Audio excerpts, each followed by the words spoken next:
ഈ കാണിച്ചിരിക്കുന്നത് വളരെ ചെറുതായിട്ടുള്ള ഒരു ക്ലാസ് ഡി ആംപ്ലിഫയർ ബോർഡാണ്. സോ ഇത് 2 ബോർഡുണ്ട്.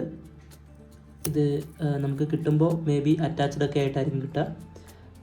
നിങ്ങൾക്ക് ഇതുപോലെ ബ്രേക്ക് ചെയ്ത് 2ആക്കി എടുക്കാൻ പറ്റുന്നതാണ്.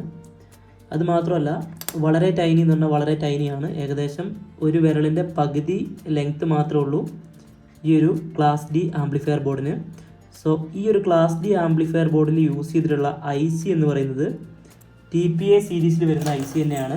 നിങ്ങൾക്ക് കാണാൻ പറ്റുന്നുണ്ടോ എന്നറിയില്ല, അതിനുവേണ്ടി ഞാൻ ലൈറ്റ് കത്തിച്ച് കാണിച്ചു തരാം. ഏകദേശം TPA 3110D2 ആണ് IC വരുന്നത്. ഈ IC വെച്ചിട്ടാണ് നമുക്ക് സ്റ്റീരിയോ ഔട്ട്പുട്ടായിട്ട് ഓഡിയോ കിട്ടുന്നത്. ഇതിൻ്റെ സർക്യൂട്ട് ഡയഗ്രാം കാര്യങ്ങളൊക്കെ ഞാൻ വീഡിയോയിൽ തന്നെ ഉൾപ്പെടുത്തുന്നതാണ്. ഈ ഒരു ബോർഡിൻ്റെ കണക്ഷനും കാര്യങ്ങളൊക്കെ നമുക്കൊന്ന് ജസ്റ്റ് ചെക്ക് ചെയ്യാം. ഇതിൽ കണക്ഷൻ വരുന്നത് ഇവിടെ ഫ്രണ്ടിൽ തന്നെ റൈറ്റ്, ഗ്രൗണ്ട്, ലെഫ്റ്റ് എന്ന് കൊടുത്തിട്ടുണ്ട്. ഇത് നമ്മുടെ ഓഡിയോ ഇൻപുട്ട് കൊടുക്കാനുള്ള സെക്ഷനാണ്. അടുത്ത അതിൻ്റെ ഓപ്പോസിറ്റ് സൈഡിൽ പ്ലസ് മൈനസ്, അതുപോലെ ഇവിടെ പ്ലസ് മൈനസ് എന്ന് കൊടുത്തിട്ടുണ്ട്. അവിടെ Rഉം Lഉം എഴുതിയിട്ടുണ്ട്. ദാറ്റ് മീൻസ് റൈറ്റ് ചാനലും ലെഫ്റ്റ് ചാനലും ആണ് ഇവിടെ രേഖപ്പെടുത്തിയിട്ടുള്ളത്. ഇനി ഇതിൻ്റെ ബാക്ക് എൻഡിൽ പോവുകയാണെങ്കിൽ ഇവിടെ പവർ സപ്ലൈ കൊടുക്കാനുള്ള ഓപ്ഷൻ ഇവിടെ എഴുതി വെച്ചിട്ടുണ്ട്. DC 8 volt to 24 volt. So ആ ഒരു പോളാരിറ്റിയും ഇവിടെ പ്രോപ്പറായിട്ട് മെൻഷൻ ചെയ്തിട്ടുണ്ട്. പോസിറ്റീവ് പോളാരിറ്റിയും അതുപോലെ നെഗറ്റീവ് പോളാരിറ്റിയും.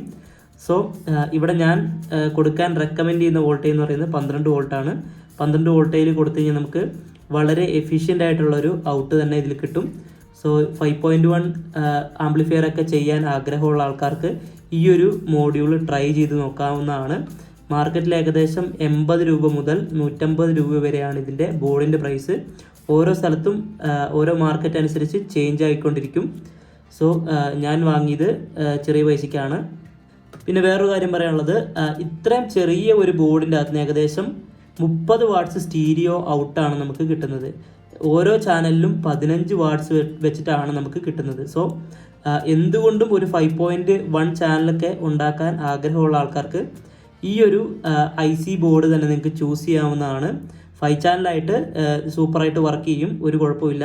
സബിന് വേണമെങ്കിൽ നിങ്ങൾക്ക് മോസ്ഫെറ്റ് ബോർഡോ അല്ലെങ്കിൽ ഇതിൻ്റെ തന്നെ വാട്ടേജ് കൂടിയിട്ടുള്ള ക്ലാസ് ഡി ആംപ്ലിഫയർ ബോർഡുകളുണ്ട്.